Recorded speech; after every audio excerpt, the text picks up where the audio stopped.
I have a new concept which I called dopaminergic alignment. And basically, what dopaminergic alignment is, what is the driving forces in your life that makes you want to do things? Because we all heard of the concept of motivation, right? You need the motivation to start a business, to study in school, to exercise, to clean your room, all of the things that I previously outlined in my other videos. But a dopaminergic alignment is, in its essence, something that makes you want to do things without actually have to put in any effort. Like take an artist, for example, someone who loves to paint. How come a person who loves painting can be so disciplined? Somebody would say, oh, it's because of will. I don't think so. I don't think it has to do much with will, but with our dopaminergic alignment. That's something I have found in my own life. I don't need discipline nor will to go out and exercise, to go to the gym and lift weights. I don't need any will to that. I just do it.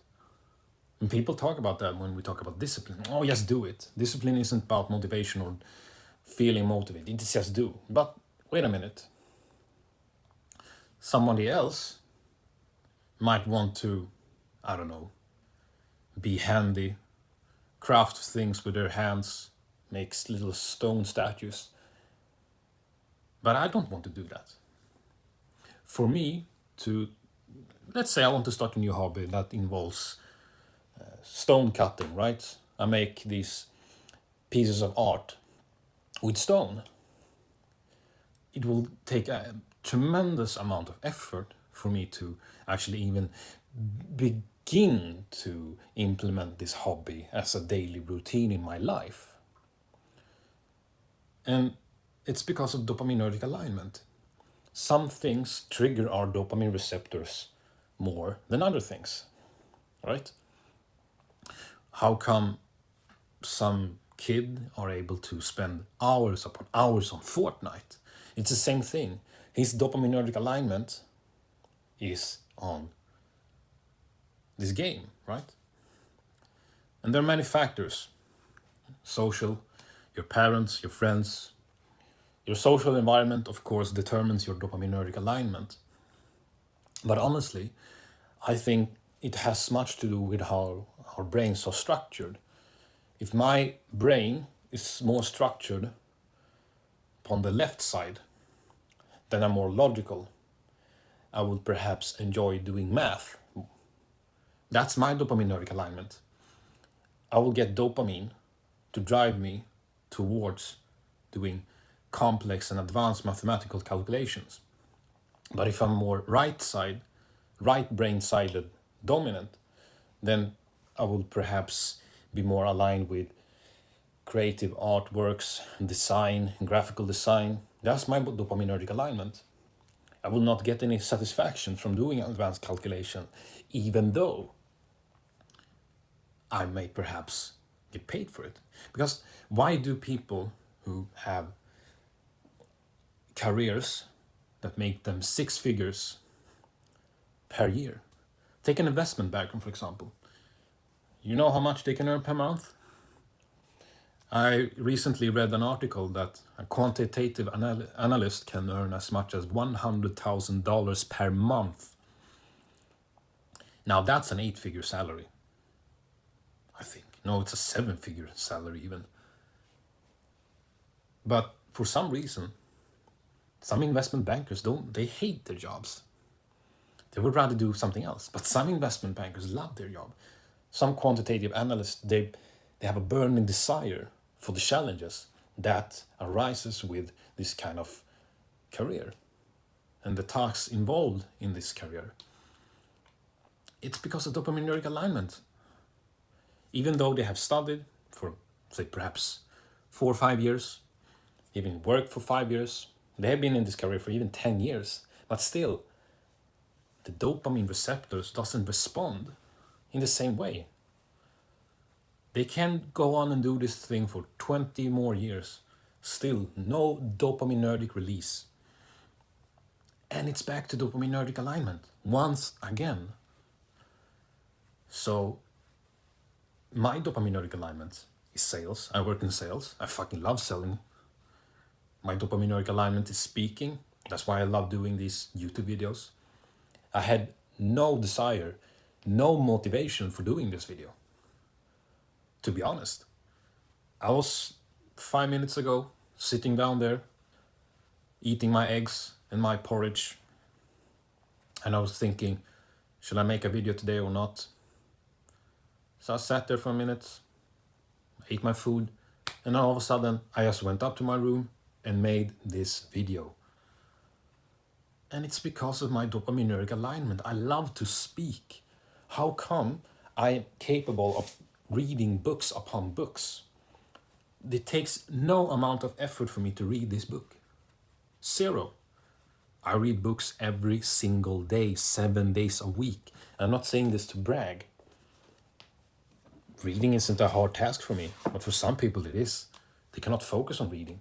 And I find that quite peculiar. Why can't they focus on reading? But they might be doing something that I find peculiar. How come you're able to concentrate on this thing? How come? It's because of the dopaminergic alignment. It's so obvious. And I didn't realize this until today, that I think, and this might be only a hypothesis, that there are certain things programmed from the day we are conceived as a spermatozoa in our mother's womb that determines what tasks we want to do in our lives.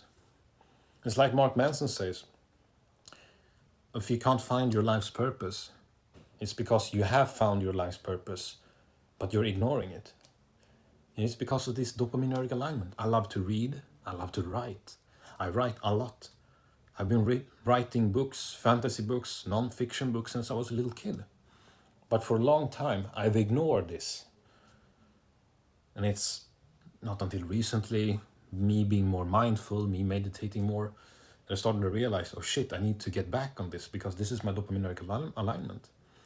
It takes absolutely zero effort, zero willpower for me to even write, speak, because this is my dopaminergic alignment. Now, practically, if you have no clue on what you like to do, you need to be more mindful. It's so simple, but sometimes the questions of life that you have are easily answered, but you're ignoring them because your mind is too solid with filth. Of course, it's easier for me to watch some erotic content, stroking the meat, so to speak, or take drugs. The dopaminergic alignment for all of these addictive behaviors are in every human being. That's a fact. But some people don't get addicted to certain things because of environmental factors. I will get more in depth in the next video about the environmental factors that you need to watch out for when it comes to the dopaminergic alignment. But that's for another video. What I want to talk is the inward process, the inward dopaminergic alignment that makes you want to do certain things. Because some things are easier for you. And of course, you shouldn't always go through life only doing the easier things. It's doing the hard things that you will find your dopaminergic alignment. Like, become a real estate broker. If you love, perhaps you say this, I love challenges. Okay? I say to you, okay, become a real estate broker. And then you ask, why? You said to me that you want to do harder things. You love challenges, right? You love challenges. You love doing hard things. But when I tell you to become a real estate broker, you're like, whoa, I don't want to do that. It's so obvious. It's not in your dopaminergic alignment. Why would you do that? But say perhaps you're an athlete. You play American football.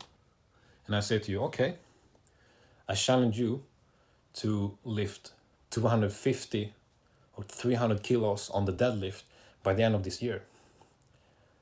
This is perhaps something that you don't do. Perhaps all you do is train on the field as a American footballer, you go to the gym, but this challenge is in alignment with your dopaminergic alignment. You see what I did there? But becoming a real estate broker isn't.